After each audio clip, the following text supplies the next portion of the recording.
All right, who are you and tell me about your Sherwin story? My name is Lisa Reznick. I'm assistant manager at the Andreessen location currently. I started back in 2014 working part-time, did 2 years down at Woodstock in Portland.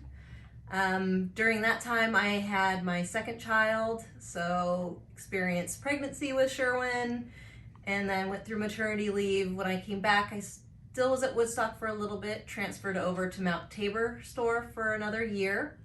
And then from there, I went full time up at East Vancouver and then joined the TAM program and was assistant manager at Orchards for a year and a half, and then came over here to Andreessen. Okay, tell me the first mess you made or gallon you spilled. Well, it wasn't the first one, because I don't really remember the first one, but there was one I was at Mount Tabor at the time, and I had a gallon of Vivid Yellow Resilience, and I had it on the little thing. I was going to tint it, and someone came up with a 5-gallon bucket to tint next.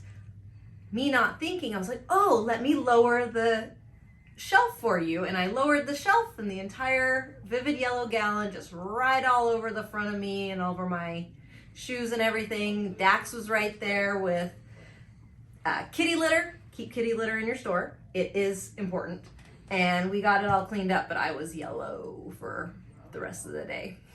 How do you want to be remembered at Sherwin-Williams? I'd like to be remembered as a friend, someone that you can go to, talk with, make jokes, but also as someone who's a good coach, who can help teach and lead and guide new employees and fellow workers. All right, what has made you want to stick with Sherwin-Williams? My mortgage and my 2 kids. But in seriousness, really, it's the friends that I've made. I still have friends and people I text that I worked with at the Woodstock location 8 years ago that, we're still friends. And so it's the relationships that I've built in the store that really keep me here. What are some of your interests outside of work? I've got a couple kids, so anything they are interested in, I have to be interested in. Pretty much sleep is my main extracurricular activity outside of work. I sleep, and then I come to work, and I go home, and then I go back to sleep. So it's that and my kids and my dogs. What's your most memorable moment or funniest moment at Sherwin? So this one's a little weird too because I wasn't actually there for it, but I spent 4 years at East Vancouver. And I don't know if you've ever been to that store or worked through that store, but every time you have to take out buckets through the front door, you just kind of bash through the front doors. They're not automatic, they're not friendly in any way, and they're pretty heavy. So you really go through it. For years, I was saying someone's going to break the glass on that front door. Never happened, never happened. One day, I showed up into work and I was greeted by 3 people that I work with in the back running up to me. Joe broke the front door. Joe broke the front door.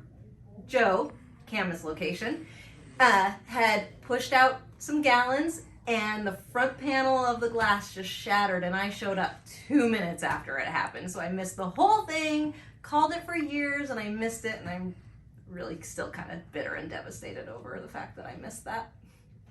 Who has been your mentor at Sherwin-Williams, and what have they done to impact you the most? There's a couple that I would say. First off would be Mr. Dax Osborne. When I transferred from Woodstock to Tabor, between him and Chelsea, that was the manager there, he was the assistant at the time, they really encouraged me to really get to learning products. I started memorizing Rex numbers at that point, actually started having viable conversations with customers, felt valued, and I really appreciated that, and then continued to help me grow, encouraged me to go full-time, and then even when I was full-time, encouraging me through the TAM program. The support was definitely the thing that really kept me. And then once I became up in Vancouver, Beth definitely has been someone on the female side to kind of guide me through growing at Sherwin and understanding the life of a female at Sherwin-Williams. All right, and finally, if you could give a message to the whole district, no matter what position, what would it be? Pretty much that it's just paint, and I know things can get stressful moving into the summer and when things get busy, but rely on those people that you work with, the connections that you make. It really makes everything better.